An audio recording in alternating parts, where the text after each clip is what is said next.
At bago po tayo magsimula, siguro mas maganda, batiin po muna natin ang ating po mga kapatiran. Yan, na may ngiti, ilabas ang dimple.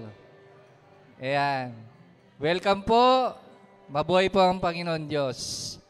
Sige po, sa ating po pagsisimula, tayo po ay manalangin. Tungo po natin ang ating mga ulo at ipinid po ang ating po mga mata. At tayo po ay manalangin. Aming Ama, Diyos na dakila at makapangyarihan sa lahat, muli kami po ay nagpupuri, nagpapasalamat. Kayo po ang aming tanging dadakilain at sasambahin.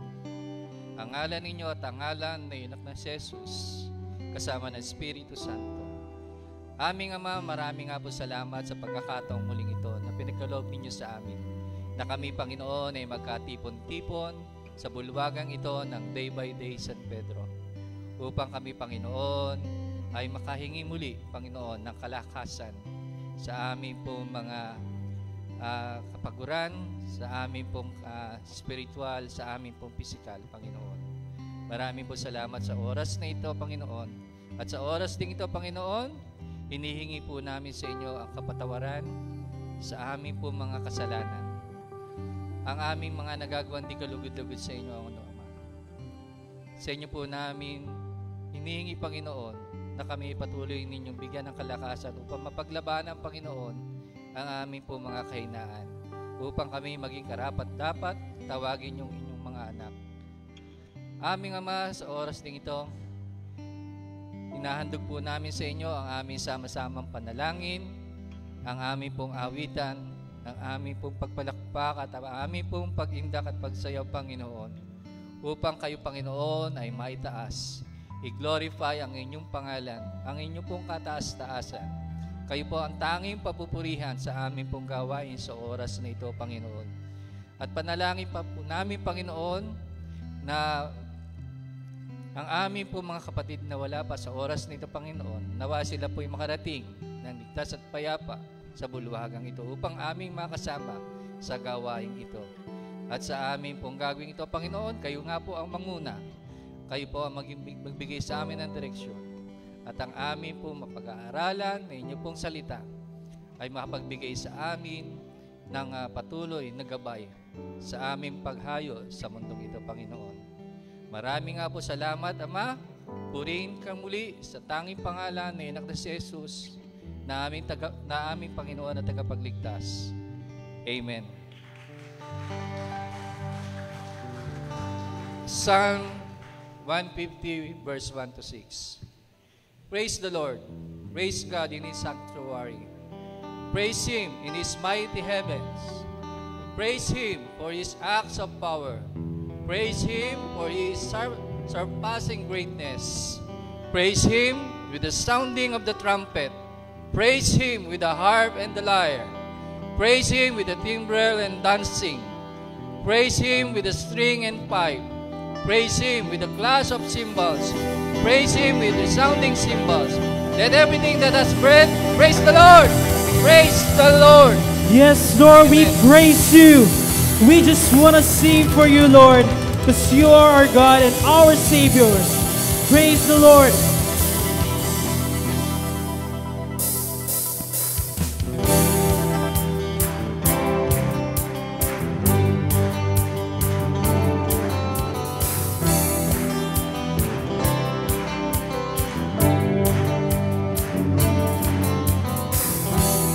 This is no performance, Lord, I bring You worship from a heart sincere and true.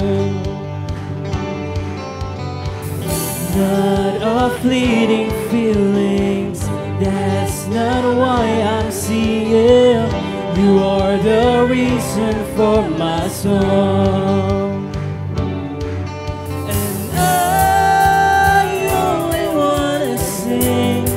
While I give my everything to exalt Your name, my King. Oh, I can't imagine why I would do this all for I, 'cause it's all to live to I. Oh,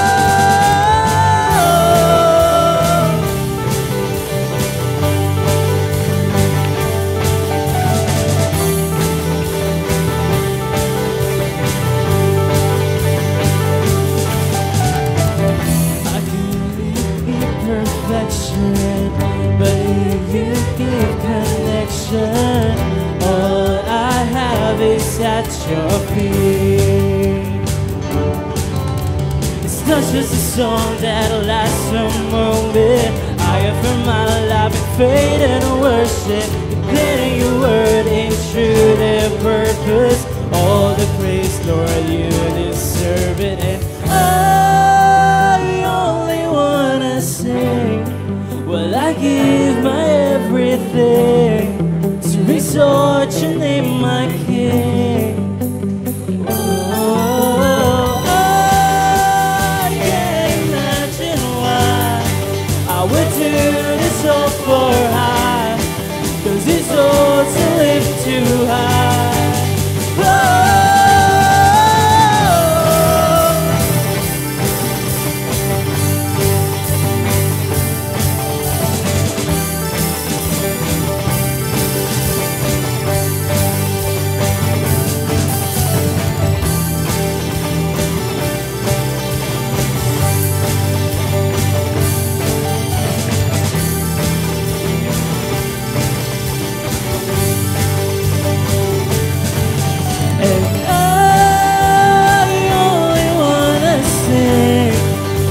Give my everything to exalt your name, my King. Whoa!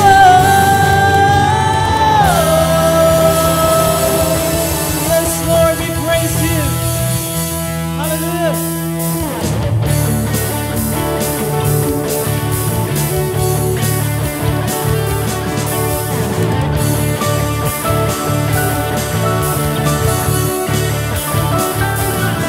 Tinatawag niya sa bawat dako ng ating bayan upang na ito ang oras ng liban sa datan niya.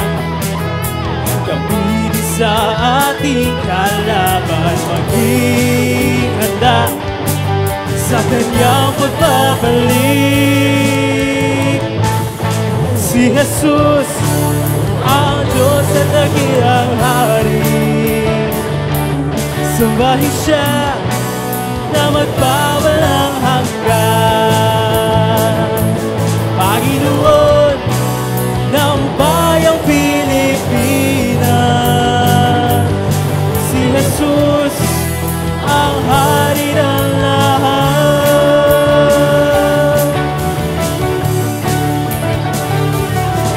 Ang tawag niya sa bawat dako ng ating bayan upang na ito ang oras ng digmaan sa datan niya. Gamitin sa ating kalaban, maging handa sa kanyang pagbabalik.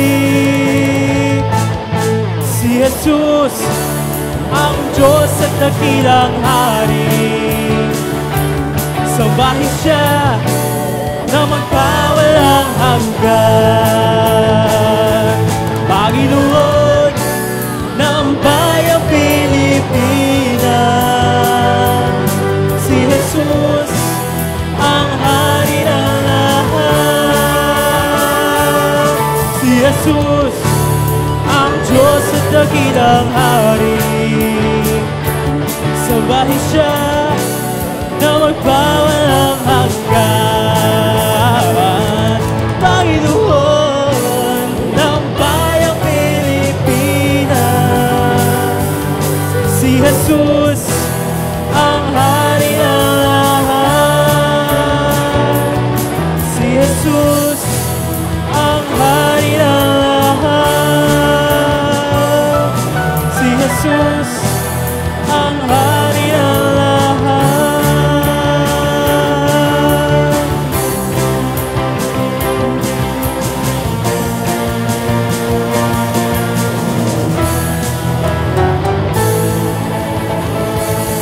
Tunay nga ikaw ang hari ng lahat, Panginoon, at hari ng bansang ito.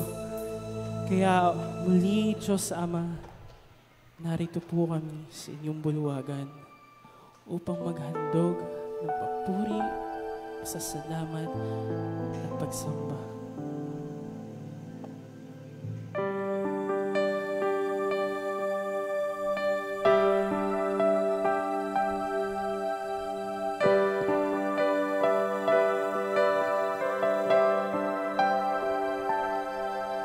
Sa aking paglalakbay sa buhay na ito, may isang bagay sa puso'y aking natanto. Kahit anong hirap ang dinaranas ko, ang katiyakan sa akin di naglalaho. Ang bawat habang ko nga ay may kabuluhan, kahit minsan ay hindi ko maintindihan. Dahil sa pangakong di niya ko bibitiwan, kahit sa pagsubok mayroon di kagalakan. Si Kristo ay sapat sa akin, o si Kristo, siya'y sapat sa akin. Ang mga pangako niya ay tiyak na tutuparin niya. Kaya't ako'y wala ng pagamba.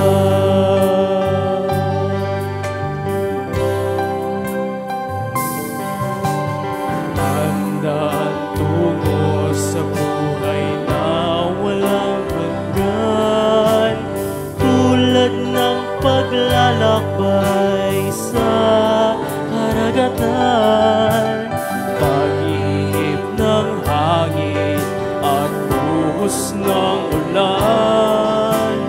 Ang pananampalataya'y dapat tibayan. Ang Diyos na tapat sa atin ang siyang nangako, dahil hindi niya pababayaan tayo. Ang pangangailangan ay pupunan niya ng gusto, at ang bukal ng ligaya'y aapaw lalo. Si Kristo ay sapat sa akin, o si Kristo, siya'y sapat sa akin. Ang mga pangako niya ay tiyak na tutuparin niya. Kaya't ako'y wala ng pangamba.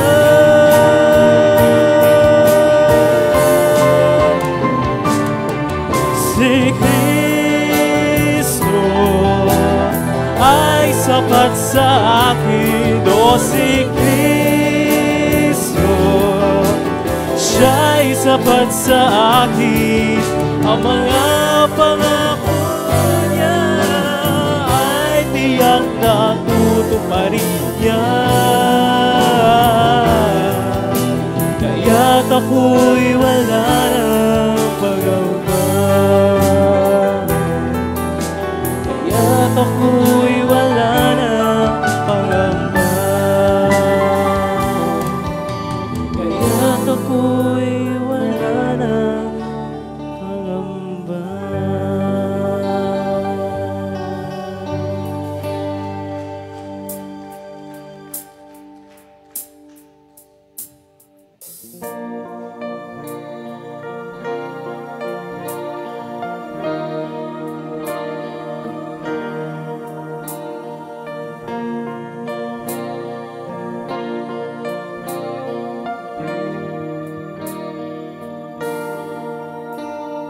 You came to the world you created trading your crown for a cross.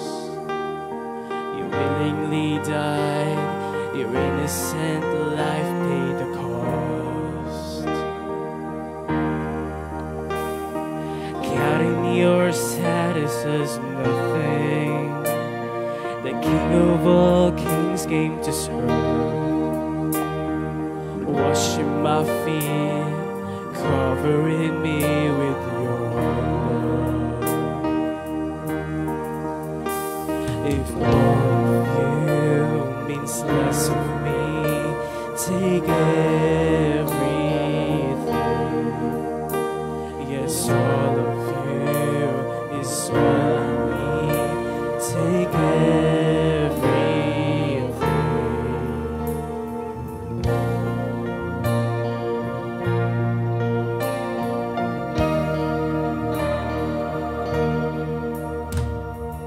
You are my life and my treasure, the one that I can't live without.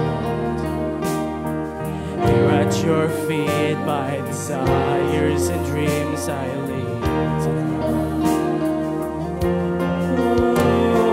Here at your feet, my desire and dreams I lay down. If more of you means less of me, take everything.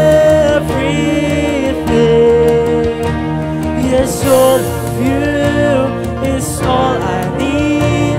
Take everything.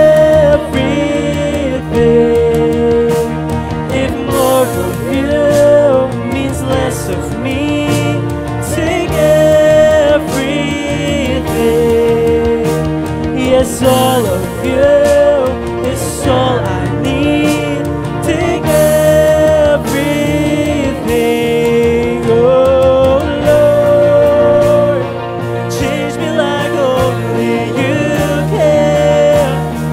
Here with my heart in your hands, Father, I pray, make me more like Jesus. This world dying to know who you are, shown us the way to your heart. So Father, I pray, make me more like Jesus. Oh Lord, change me like only you can. Here with my heart in your hands, Father, I pray, make me more like Jesus. This world is dying to know who you are, shown us the way to your heart. So Father, I pray, make me more like Jesus, more like Jesus. I pray, make me more like Jesus.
Yes, Lord, We want to be more like you, Jesus. We truly are, Lord. That's why you guide us. Holy Spirit, in Jesus' mighty name we pray. Amen.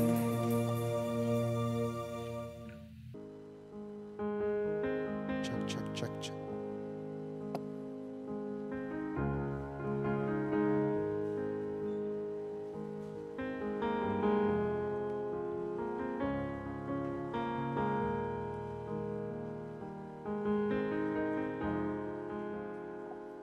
Purihin ang Panginoon. Bigyan po natin ng isang malakas na palakpak ang ating Diyos. Pakibati niyo yung mga katabi niyo sa kaliwat sa kanan. Lalo yung magkakasama sa bahay, magbatian kayo. Madalas kasi yung magkakasama sa bahay, hindi na nagbabatian eh. Okay. Purihin ang Diyos. Normal sa maraming tao ang magnasang maging matagumpay ang kanilang buhay. Maging successful, ika nga. At naniniwala ako na tayong lahat na naririto, kung meron tayong gustong mangyari sa buhay natin, ay yung maging successful tayo. Successful in business, in marriage, in rearing up our children. Successful sa ating lahat ng aspeto ng buhay natin. Tama ba ako? Lahat tayo, yan ang gusto. O baka may magsasabi, Pastor, mali ka ako, ayoko no, gusto ko mabigo ako. Gusto kong buhay talunan, gusto kong buhay walang asenso. Meron ba rito para makilala naman namin yung kakaibang takbo ng utak? So tama pala ako. Lahat tayo gusto natin ay maging asensado ang ating buhay. Palakpakan natin ang Panginoon kasi yun din ang gusto ng Panginoon. Gusto ng Panginoon ay maging prosperous and successful tayo sa buhay natin. Alam niyo sa Jeremiah chapter 29 verse 11, ang sabi, I know the plans I have for you, declares the Lord.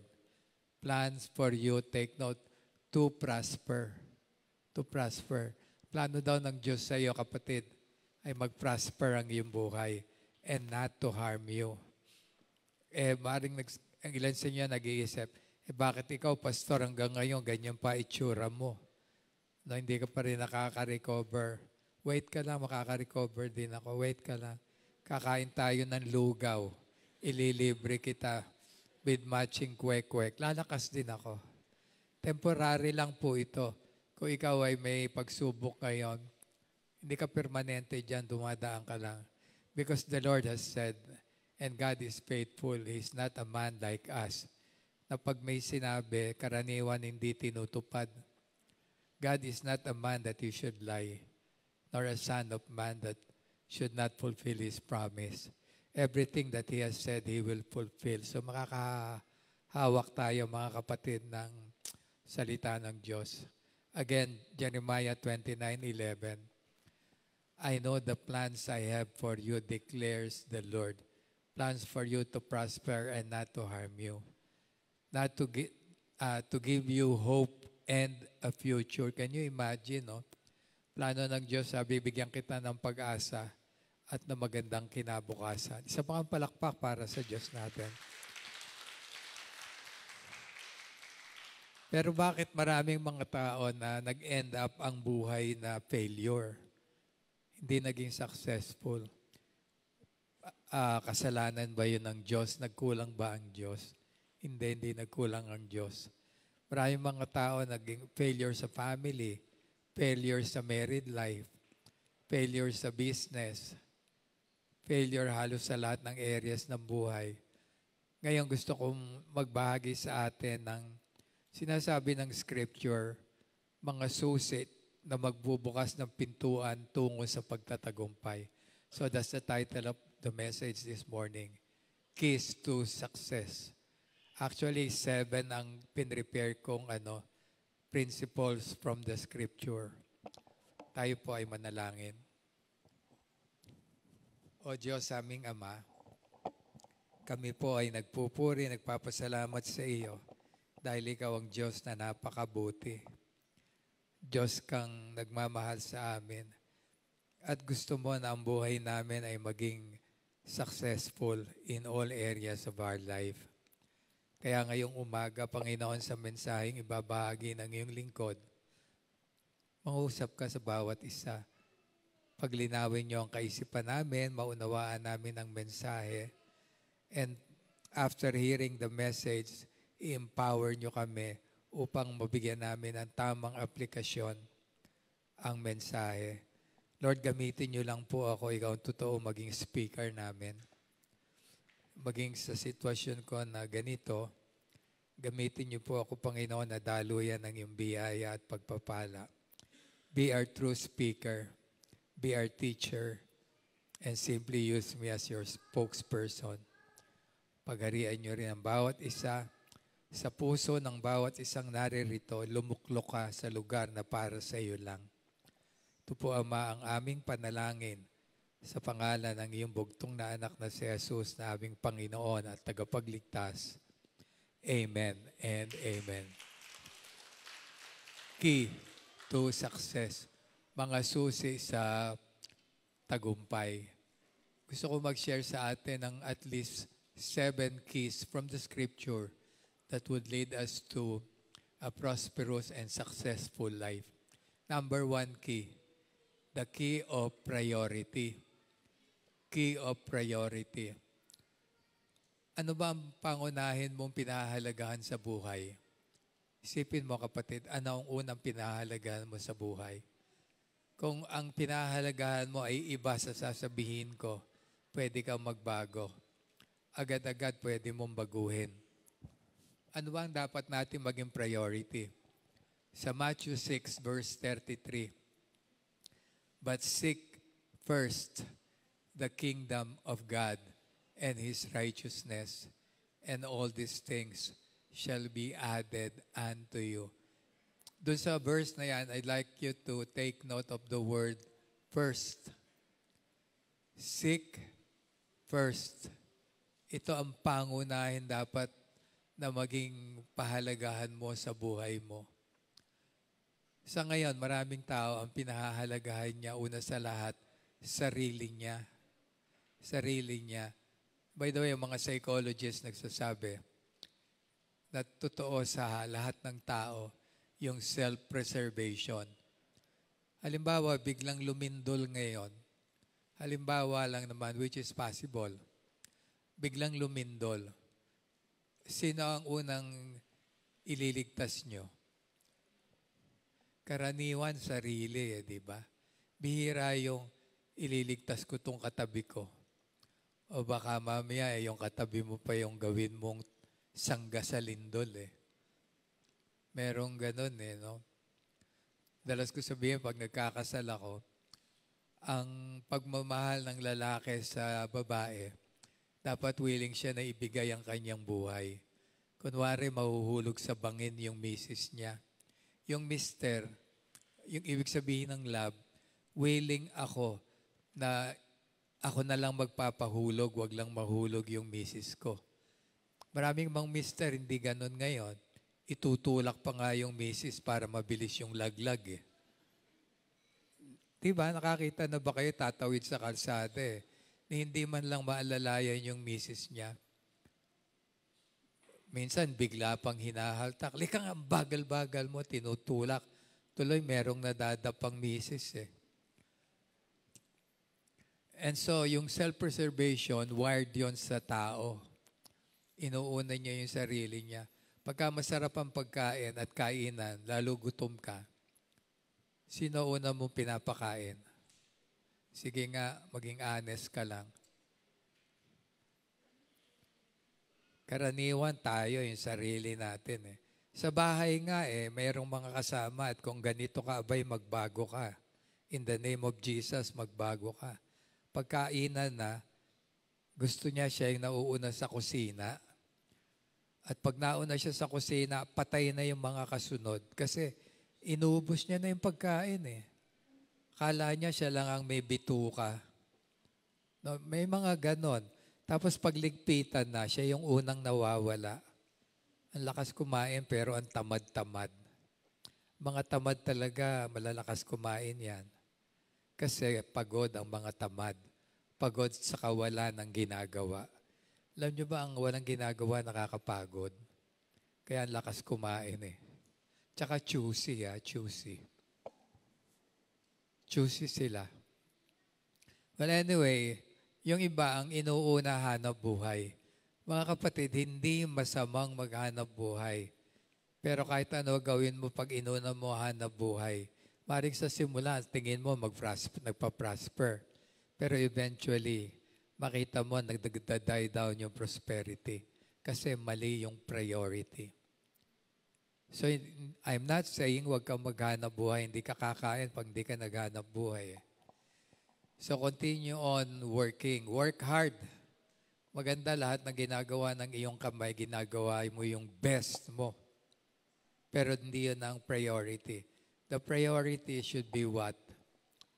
Seek first the kingdom of God. And so the question is, ano ba ang kingdom of God? The kingdom of God is love, peace, and righteousness. So sa Tagalog, ang ganda ng rendition eh. Pag sumakitan mong ikaw ay pagharian ng kaharian ng Diyos. Again, ang kaharian ng Diyos ay pag-ibig, kapayapaan, at katwiran. Katwiran. So, paghariin mo sa sarili ang pagmamahal. God is love. And he who loves is a son of God. Ang hindi nagmamahal, mahirap magsabing Kristiyano ako tapos hindi ka naman nagmamahal. At ang magandang mahalin, yung katulad natin, hindi ka mahal-mahal and yet minamahal. The Lord Jesus Christ showed His love to us, mga kapatid, that while we were yet sinners, Christ died for us.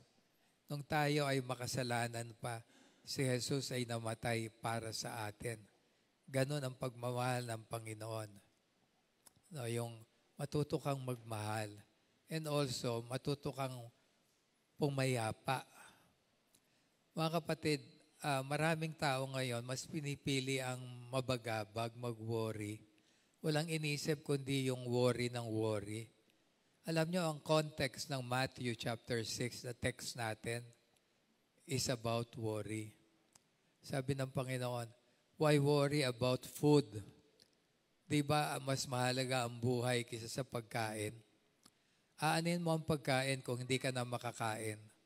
Ang mga Tagalog may kasabihan, aanin mo ang damo kung wala na o patay na ang kinakain ng kabayo, damo. Baka isipin ng iba, yung damo marijuana. Damo ang tawag din doon no? Anyway, while it is true that food is important, more important than food is life. So sabi ng Panginoon, why worry about food? Kawo-worry mo ba? Kawo-worry mo, madadagdagan ang buhay mo kahit 1 minuto? Of course not. Kawo-worry mo, mas madali ka nga mamamatay Alam nyo ba ang cause ng maraming karamdaman ngayon? Kung ano? Stress. Stress. At ang dahilan nun, worry. Nagwo-worry siya sa kung ano-anong bagay na hindi naman dapat pag-worryhan. Nababagabag siya, baka anong mangyayari bukas. Tiyak ka bang may bukas pa? Ba't ka nagwo-worry bukas? Tuloy hindi mo na-i-enjoy yung today. Worry ka ng worry about tomorrow. Today, ang dami mong mai-enjoy. Ayan, mayroong masarap na pagkain. Pwede kang mamasyal. Nagwo-worry ka bukas, hindi ka natuloy makatayo, makalakad. Napaparalyze ka, worry ka ng worry. Paano na pag tumanda ako? Paano kung sigurado ka bang tatanda ka? Baka mamaya mamatay ka ng bata. Wala nakakasigurado nun. Hanggat buhay ka, ngayon, enjoyin mo yung buhay mo. Si King Solomon, ang ganda ng payo niya. Buhay ka ngayon. Drink and enjoy life and be merry. Be happy. Kasi baka bukas, patay ka na.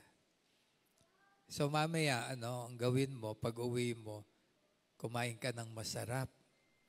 Pero wag yung bawal. Wag yung bawal. Iwasan niyo yung pagkain ng putok-batok. Alam niyo yung mga putok-batok na pagkain, Yan, yung mga chicharong bulaklak, chicharong lapid, yung crispy pata, lechon, Iwasan nyo, konti-konti lang. Dahil masama naman yung walang-wala talaga. Tikim lang. Yung iba, tikim 1 kilo So kumain kayo ng masarap. Uminom kayo ng masarap inumin. Maraming masarap inumin ngayon, lalo mga fresh juice. Enjoyin ninyo. Huwag kayong mag-worry about tomorrow. Matthew 6:34 sabi, do not worry about tomorrow. Let tomorrow worry about itself. For no one is sure that tomorrow will come. What we have is today. Yesterday is past. Tomorrow is still to come. And we are not sure if tomorrow will come. What we have is only today. So enjoy today. Katabi mo. Sino katabi mo ngayon? Asawa mo. Yan. Tignan nyo nga, Yung mga kasama nyo sa bahay, enjoyin nyo na yan ngayon. Kung hanggang saan nyo mai-enjoy, enjoyin nyo na. Kanina, devotion namin mag-asawa is about obeying your parents. May blessing pag in-obey ka sa parents Kung buhay pa magulang nyo, puntahan nyo after this worship, dalawin nyo o i-text nyo man lang. Baka matagal nyo nang hindi nakakausap. Kasi, baka sa susunod na maisip nyo, wala na. Doon nakahiga na sa kahon na may bulak sa ilong. So, ngayong buhay pa, kamustahin nyo na, puntahan nyo. Dalawin nyo, dalan nyo ng masarap na pagkain din, yung kaya niyang kainin. So check your priority. And the right priority is seek first the kingdom of God and His righteousness. Hindi masama ang bigyan yung pahalaga ang tao, pero wag tao ang number 1. Hanap buhay, asawa, anak. Hindi yan. Material na bagay, hindi yan. Pati nga damit, sabi ng Panginoon, why worry about clothes? Sabi niya, tignan niyo yung mga damo. Ang mga damo na tinuturo ng Panginoon sa Middle East, alam niyo yung ginigiik, kahit sa Japan, yung damo, ginigiik siya tapos pinanggagatong. Pinanggagatong. Ang ganda-ganda niya ngayon pero bukas ipanggagatong. Pero sabi ng Panginoon, not even King Solomon was able to dress up like this grass. Tapos nagwo-worry kayo about clothing.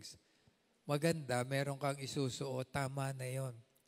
Kung binayayaan ka ng Diyos na may mga maganda kang damit naman, ay suotin mo ng suotin, huwag mong itago. Maluluma kasi yan ang hindi mo nagamit. So mamaya pag uwi nyo, tignan mo, may mga damit ba akong hindi ko pa nagagamit? Pag susuotin nyo, tanong nyo, bakit ko naman isusuot walang okasyon? Mag-imbento ka ng okasyon. Bigla mong invitin yung mga kapitbahay mo. Iyain mong mag-dinner mamaya, kahit anong ulam lang, ipag-prepare mo. Tapos suot mo yung magandang damit mo. Baka 1 taon nang nakahangir yun doon nung binili mo yun Ang bewang mo, 21. 39 na ngayon, 21 pa rin yung damit na yun. Hindi mo na magagamit. Sayang. Enjoy. May mga gamit. Madalas ko sabihin to Maraming mga tao, yung wala, yun ang pinaghahanap. Yung meron, hindi pinapansin. Ang dami ng magagandang tuwalya. Ayaw paggagamitin yung magagandang tuwalya. Ang ginagamit, tuwalyang punit-punit na. na pag ipinunas mo sa muka, umaasbok, kaya hinihika siya dahil doon. No, ang gaganda ng plato, hindi ginagamit yung magandang plato. Ang ginagamit, plastic. Plastic, na yung design na bulaklak ng plastic, lanta na sa katagalan. Ang tinidor, ang ginagamit na tinidor, baliko na. Ang gaganda ng kutsara tinidor, yung iba gold-plated pa nga Silver yung iba. Hindi ginagamit. Ang nakikinabang, bisita. Pag may bisita yon nagagamit. Kaya minsan nakakatuwa yung tinatawanan lang yung mga host Tapos pagka may occasion, yung mga host, unfair kainan ng kainan mga bisita, siya abalang-abala. Pag nag-aalisan na yung mga bisita, galit na galit kasi pagod. No? So, again, enjoy your life. Hindi masama na mag-enjoy ng buhay kasi yun ang gusto ng Panginoon. Huwag kayong makinig dun sa mga nagtuturo na magsakripisyo kayo. Pwede kang matulog sa malambot na kama. Nung sa simento ka natutulog, lalatagan mo ng banig. Mga kapatid, kalokohan yon. Hindi spirituality yon. Sabi ni yung isang author, ang ginamit niya, word stupid. That's Christian stupidity, sabi niya. Sabi ko, napindi naman ng salita niyo. Ang ganda naman, pwede ka namang kumain ng masarap. Kakain ka ng ordinaryo lang at sasabihin mo ang dami nagugutom tapos kakain ako ng... Binless ka ni Lord, enjoyin mo. Alala ko si Pastor Ed, may kwento, kumakain daw sila. May katabi siya. Bigla na lang umiyak. Humagulgol. Di nagulat itong pastor natin. Sabi, ba't ka umiiyak? Ang sarap ng kinakain natin, pastor, yung mga kamag-anak natin sa Pilipinas, nagugutom. O gusto mo padala natin yung pagkain mo? Hindi po. O kainin mo. Ayaw mo pala. Ang arte-arte mo. Mga kapatid sa Panginoon, God has a plan for us. He wants us to be successful. Sumakay po tayo ron. Another key to success, the key of prayer. Sabi ng Panginoon, ask and it shall be given to you. Hindi lahat ng hinihingi mo ay ibibigay, pero hindi ka mabibigyan kung hindi ka hihingi. So humingi ka. Kahit sa tao, huwag niyong isipin magikero at alam nung tao yung kailangan mo. Humingi ka at hindi masama lalo't malapit ka naman dun sa hihingan mo. Asawa mo, mga anak mo, minsan kasi pride Pride, yung mga, hindi, ayoko, magkusa sila. Kung walang kusa, manhid. Alam nyo, kaming mga lalaki, mga kababaihan, mga misis, kaming mga lalaki, marami sa amin, manhid. Yung hindi sensitive. Hindi masama na magsabi kayo. Pwede nyo kaming sabihan, mahal, i-date mo naman ako. 25 years na ago nung huli mo akong i-date. Pwede kang manghingi ng kung anong gift gusto mo. Mahal, bilan mo naman ako ng underwear. Itong bra ko, punit na yung tuktok. Ito pa rin ang ginagamit ko. Magsabi ka. Pero mga kalalakihan, maging sensitive naman tayo sa need ng asawa natin. Again, ask and it shall be given to you. Hindi lahat ng gusto mo ibibigay sa iyo ng Panginoon. Pero lahat ng kailangan mo, pagkakaloob sa iyo ng Diyos. Lalo pa siya yung priority mo. Sabi, seek first the kingdom of God and His righteousness. Anong pangako? And all these things, ano yon? Clothings, food, and good future will be given unto you. Again, hindi lahat ng gusto mo ibibigay, pero lahat ng kailangan mo ipagkakaloob ng Diyos. So, key of priority. Second, key of prayer. Mga kapatid, alam nyo, ang prayer napaka-powerful eh. Narinig ko the other day yung testimony ni Connie Reyes. Kilala niyo si Connie Reyes, no? Yung dating nasa Eat Bulaga. Sabi niya, prayer changed my life, sabi niya. Napaka-powerful.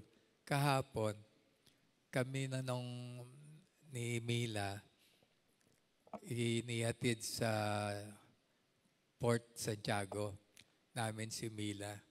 Ang nagdadrive si Mark. Merong pinara kami ng isang pulis. Kasi mali naman talaga kami. Nasa right kami, mag-turn left. Dapat dito kasi extreme left eh. So, inano kami. Ngayon, nung kinakausap si Mark, simple prayer, short prayer lang. Alam nyo ba, yung short prayer is powerful. Hindi kailangan mag-pray ka ng pagkahaba-haba. Kaya minsan nga may mga bata ayaw makipag-pray sa tatay at nanay kasi ang haba ng prayer. Ang haba-haba, pati hindi dapat ipag-pray, pinagpe-pray. Huwag pe-pray para sa pagkain. Pinag-pray na ang lahat, pati Pakistan at Cambodia. Pinag-pray. No, pati yung gera sa Hamas. So yung mga anak, minsan pinagpe-pray ng tatay at nanay. Panginoon, baguhin niyo itong anak ko. Ang kulit-kulit nito. Nagpe-pray din yung anak. Lord, huwag kayong maniwala. Di totoo. Hindi naman dapat kasi ganun yung prayer. Well, anyway, going back doon sa nangyari.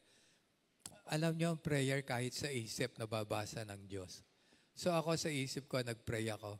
Lord, sana pagbigyan kami nitong pulis na to. So, bibigyan na ng ticket si Mark. Yan ang prayer ko sa isip ko. Sinabihan ko yung pulis. Sabi ko doon sa pulis, sir, pasensya na po kayo. Kasi hindi naman kami taga rito, taga Laguna kami. Alam niyo sabi ng pulis, okay po, pagbibigyan ko kayo. Ganon ka-powerful ang prayer. Ang prayer, mga kapatid, ay napakahalaga.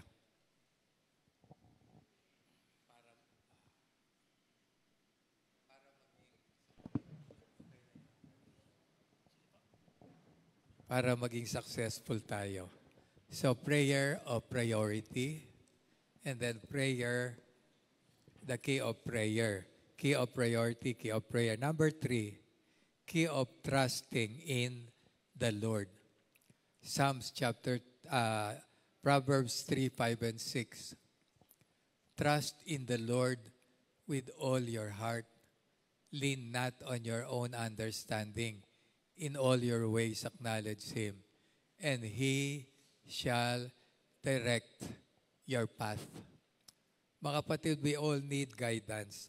Ako ang training ko, guidance and counseling.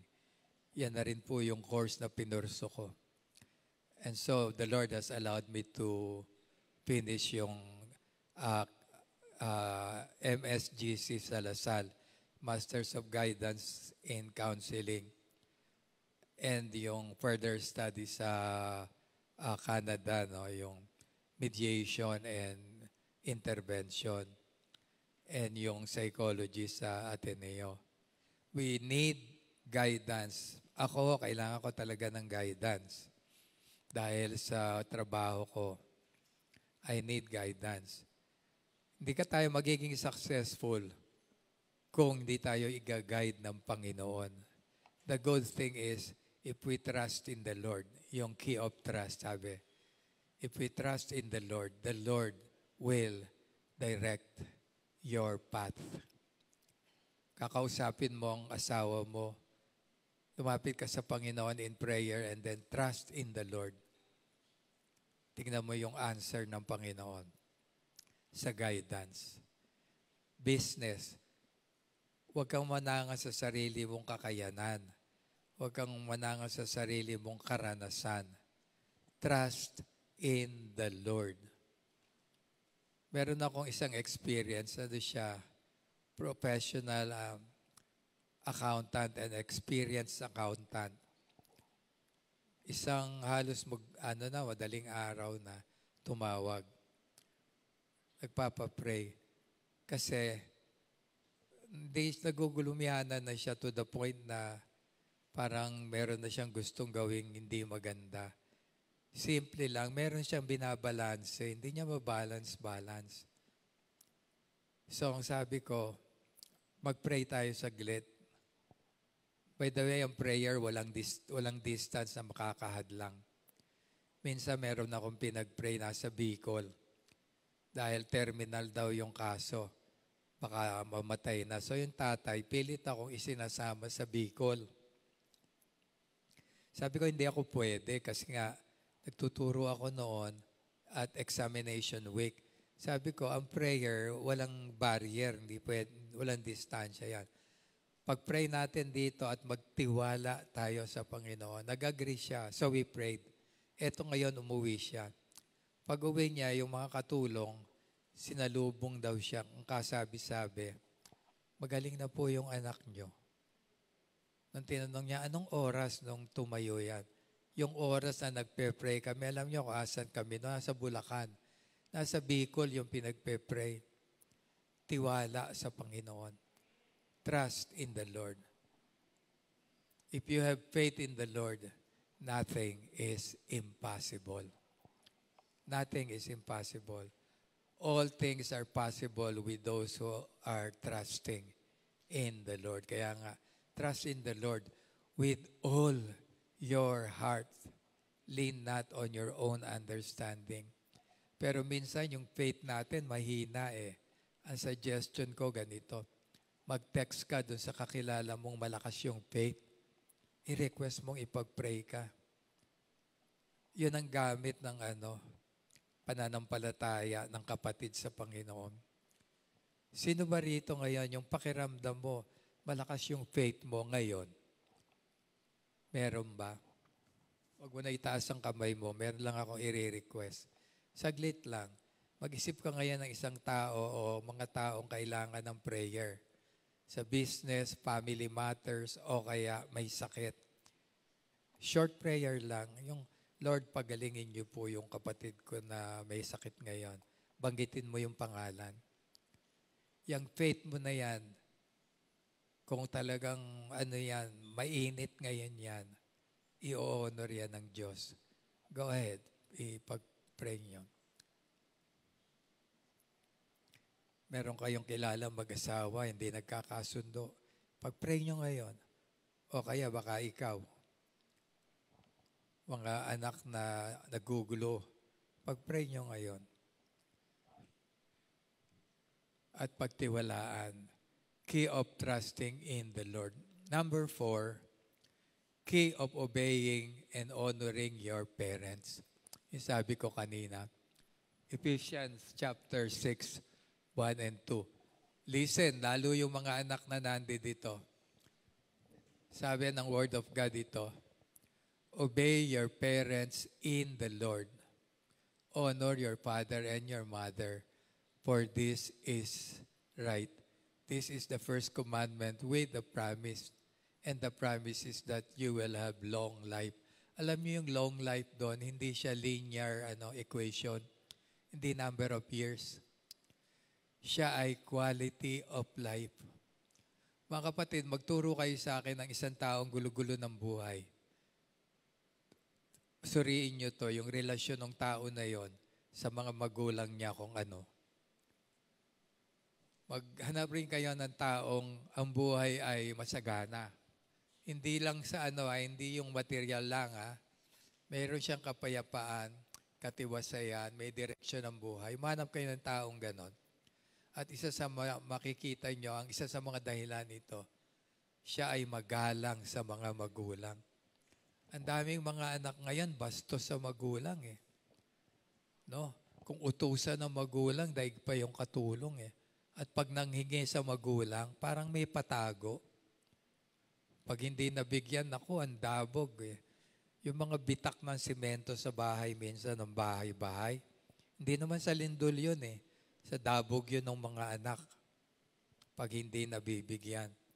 Ang masakit pa nga yan, nagwo-work abroad yung mga parents. Pag-uwi ng parents, ang hinahanap pasalubong, Hindi yung natuwan dumating yung tatay o nanay. So mga anak, listen, obey your parents and honor your parents. Yung mga may edad na buhay pa yung parents mo, you can show your respect to your parents. Sabi ko nga kanina, dalaw-dalawin nyo. At kung pwede nyo pang ipasyal, ipasyal nyo. Pwede nyong himas-himasin, masaya-masayihin. Gawin nyo yon. Ibe-bless kayo ng Lord. Kasi siya ang may pangako nun. Malaking susi ito tungo sa pagtatagumpay sa buhay. Honoring and respecting our parents. And then another key is obeying God's word. Joshua 1:8. Joshua 1:8. Let not the word of God or the book of the law depart out of your mouth, but you should meditate on it day and night, for then you shall have good success. Direkta minention. Kayo ay magiging successful kapag ang word of God. Sa mga mag-asawa, madalas ko sabihin, yung praying together and then reading the word together, napakahalaga. Spend time reading the word. No, kahit hindi nyo maintindihan, basta basahin nyo lang kasi pag binasa nyo, ang Holy Spirit maaring kumilos sa inyo at ipaunawa yung mensahe. So obeying the word of God. And then another, number 6, key of serving the Lord. Key of serving the Lord. 1 Corinthians chapter 15, verse 58, sabi, be steadfast, be immovable, always abounding in the work of the Lord, knowing that in the Lord your labor is never in vain. Ang atin daw pagpapagal, paglilingkod sa Panginoon ay hindi mawawalan ng kabuluhan. Hindi lang sa spiritual, mga kapatid, kundi maging sa ating financial and physical condition. Gusto ko sabihin sa inyong lahat, mga kapatid sa Panginoon, mula nang ako'y maglingkod sa Panginoon, I started serving the Lord in 1976. Nung ako'y magsimulang maglingkod sa Panginoon, hindi nagkulang ang Diyos sa pagsusupport sa akin. Not even once, hindi siya nagkulang. Nagkaroon ako ng asawa, binigyan ako ng asawang maganda. Siguro kung di ako naging Kristiyano, sinisilip ng iba. Maganda ba talaga? Lalakad kami the other day kasi nga itong kondisyon ko, kailangan ko ilakad ng ilakad. May mga bata, sinalubong kami. Sabi sa kanya, ang ganda niyo po. Konti ko nagsabi, ako. Bakit siya lang? Binigyan kami mga anak. Mga kapatid sa Panginoon, alam nyo, ang primary goal ko noon, yumaman. Kasi ako po ay biktima ng parang mistreated ng mga kamag-anak, ng lola ko. Lola ko, both sides, may paborito. Iba, hindi ako. So ako ay nangarap na yumaman. At pag namatay itong mga gurang na ito, at mayaman na ako, ililibing ko sa pera. Yun ho talaga, literal po yun. Kaya ang unang kurso talaga na pinursige kong tapusin, seaman. Siguro kung di po ako naging pastor, ako po ngayon ay kapitan. Yun ho ang pangarap ko, maka-go around the world, kumita ng maraming pera, magpagawa ng magandang bahay. At itong mga taong may atraso sa akin, gaganti ako. Yun ang ano ko. Sabi nga nung biro, bullet day, I will giant you. Alam niyo po yun, kung ibig sabihin. Balang araw, maghihiganti ako. Balang araw, bullet yun Bullet day, I will giant you. Hindi na ho nangyari dahil naging Kristiyano ako. Lahat ho ng mga nagkasala sa akin at nagkulang, pinatawad ko na po. At baka kayo ay meron pa na hindi napapatawad. Bago matapos ang worship na ito, patawarin nyo na rin. Kasi kayo nagdadala eh. Kayo nagdadala. So alam nyo ho, yung pangarap ko, hindi natupad yon dahil sa, hindi nga ho ako nakapag although natapos ko yung course, 1972, graduate po ako ng Bachelor of Science in Marine Transportation sa PMI. Hindi na ho ako sumakay ng barko dahil wala ako gugulo buhay ko. Alam ko kung gaano kagulo yung Kaya nung kinasal sila Mark, sabi ko mag-ingat ka bukod sa gwapo si Mark, mukhang may ranggo na no? May mga babae pumapanik ko talaga ng barko. Pinapanik yung mga deck officers, no? Hindi na ako natuloy ron. Pero alam nyo, itong paa ko na mukhang luya, hindi ho binigo ng Panginoon yung dream ko na makarating ng ibang bansa. Binibilang namin ni Mila yung mga bansang napuntahan namin. More than 30 countries na pala yun. Sa Asia, North America, Canada, US, at saka sa Europa. Lahat ho yun libre. All expenses paid. At meron pa hong love gift. So ang Panginoon talagang ino-honor yung desire ng puso natin with all good things. Sabi nga sa Psalms 105 verses 1 to 3. Psalms 105 verses 1 to 5. Sabi, God satisfies our desires with all good things. Psalms 103 verse 5. Thank you. So, pakibasa po. Who satisfies thy mouth with good things so that your youth is renewed like the eagles. Iba yung rendition niya, no? King James. Anyway, so ang Panginoon ho ay tapat sa kanyang mga pangako. Ang pangako niya, bibigyan kanya ng prosperous life. Basta ikaw ay maglingkod sa Panginoon. Mga kapatid, welcome na welcome kayong lahat na maglingkod dito sa church sa day by day. Ini-encourage ko kayong lahat at yung mga antatagal nyo nang uma-attend dito, tama na yung pag-attend nyo, mag-serve na kayo. Mag-serve na kayo. No, marami tayong pwedeng gawin dito sa church or outside the church. And then finally, mga kapatid, gusto ko sabihin na ito ay isa pang napakahalagang susi sa tagumpay, yung the giving of your tithes. Key of tithings. Malakay chapter 3, verse 10. Give your full tithes to the Lord so that the temple of the Lord will have food. Kasi noon yung mga Levites, mga priests, mga high priest, doon kumukuha ng pagkain yung tithes ng mga nagpupunta sa temple.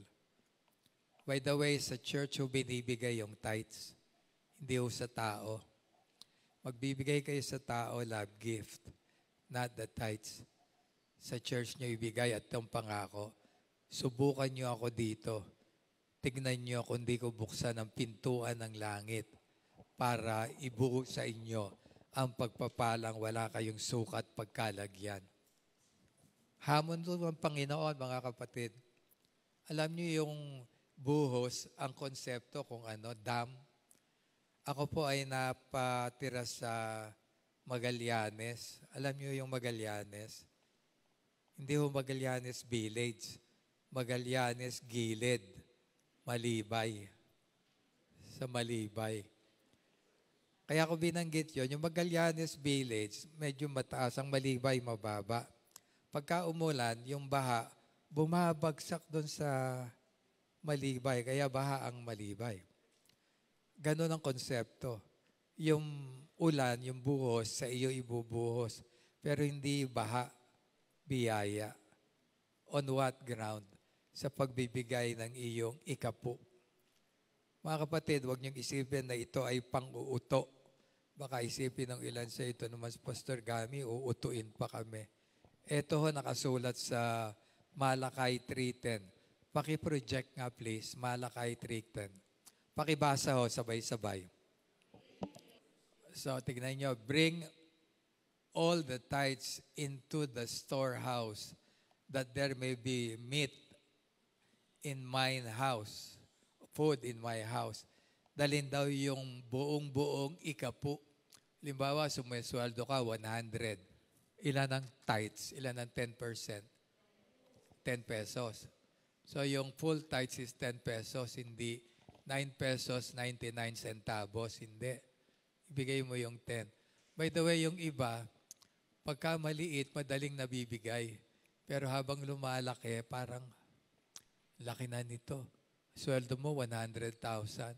Ang tithes is, magkano? 10,000. Laki na. Kung ang sweldo mo, nasweldo ba ritong 1 million a month? So, 100,000 yun. Ang laki-laki naman nito. Kapatid, kaya ka malaki ang sweldo, bigay yun ng Diyos sa iyo. Biro mo, partnership. 90% sa iyo, 10% sa God. Tapos sasabihin ng iba, ako naman nagtrabaho . Ako ang nag-diskarte nito. Ako yung matalino. Teka muna, mag-isip ka nga ng husto. Kanino ba galing yung talino mo? Buhay mo kanino galing? Hanap buhay mo kanino galing? Huwag natin panghinayangan yan, mga kapatid. Pati yung mga kabataan dito, halimbawa, binigyan ka ng tatay mo ng baon, sobra naman. Yung 10% bigay mo sa Sunday school o kaya sa church, sa offering. Kita mo, ibe-bless ka ng Panginoon. Be-bless tayo ni Lord. So bring your tithes. At ang pangako, bubuksan ko ang pintuan ng langit. Ibubuhos ko sa iyo ang biyayang wala kang sukat pagkalagyan. Alam niyo, maraming mga Kristiyano ang prayer ganito. Panginoon, i-bless niyo ako, bless niyo ako, i-bless niyo ako. Alam niyo, kapag binless ka ni Lord dahil yung susi ng blessing ay ginamit mo, hindi na yung i-bless mo ako ang prayer mo, magbabago pati prayer mo. Ano na ang prayer mo? Ganito na. Lord, tama na blessing, nalulunod na ako. Sa iba nyo naman ibigay, kawawa naman sila. Yun ang talagang mangyayari. Mag-o-overflow yung blessing. Kasi nakalagay ka sa daluyan ng pagpapala. Para kang river, dinadaluyan ng tubig. Pero pag hindi mo ginawa, yung tubig dadaloy pa rin. Pero hindi na sa iyo. Sa iba na. Hahanap ng ibang channel. So these are the 7 keys of success na pwede nating gamitin, mga susi, that will ensure us of success in life. Will ensure us of joyful life or abundant life, which actually is the desire of the Lord Jesus Christ na maranasan natin. John 10 verse 10. Paki-project nga please. John 10 verse 10. The thief comes only to steal, to kill, and to destroy.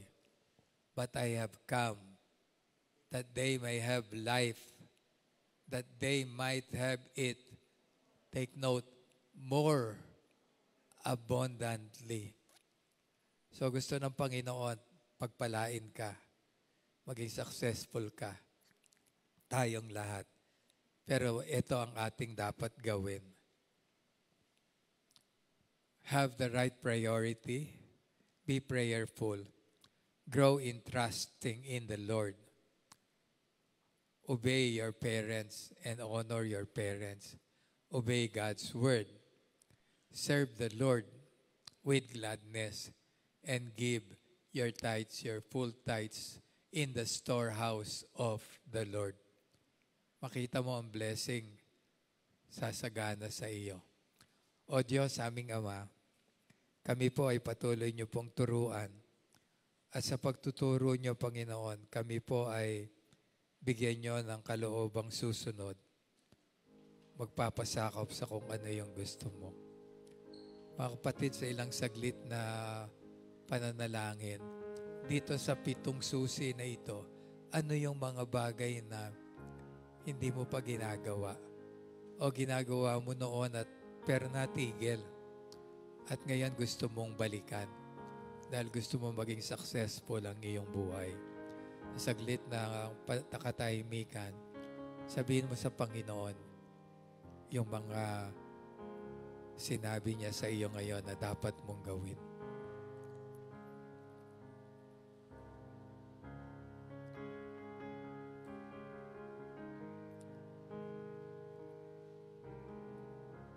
Amang banal aming Diyos, narito po ang aking mga kapatid, ang gabay at patnubay mo ang hinihiling kong maranasan po ng bawat isa. At patuloy kaming magpasakop sa iyo. Mahihina po kaming lahat, lalo sa mga panahong kami ay nawawalay sa iyo. Pero Panginoon, tulungan niyo kami na makakaroon ng init, mag-alab ang aming pananampalataya at lumago kami sa paglilingkod sa iyo. Tulungan niyo kami na kung ano yung tama, matuwid at nararapat, yun po ang aming bigyan ng pangunahing pansin sa aming buhay. Salamat sa iyo, Panginoon, sa mensaheng amin po pinagsalusaluhan. Mamunga po ito sa aming buhay para sa iyong kapurihan, kaluwalhatian. Ito po ang aming panalangin sa pangalan ni Jesus na aming Panginoon at tanging tagapagligtas. Amen and amen.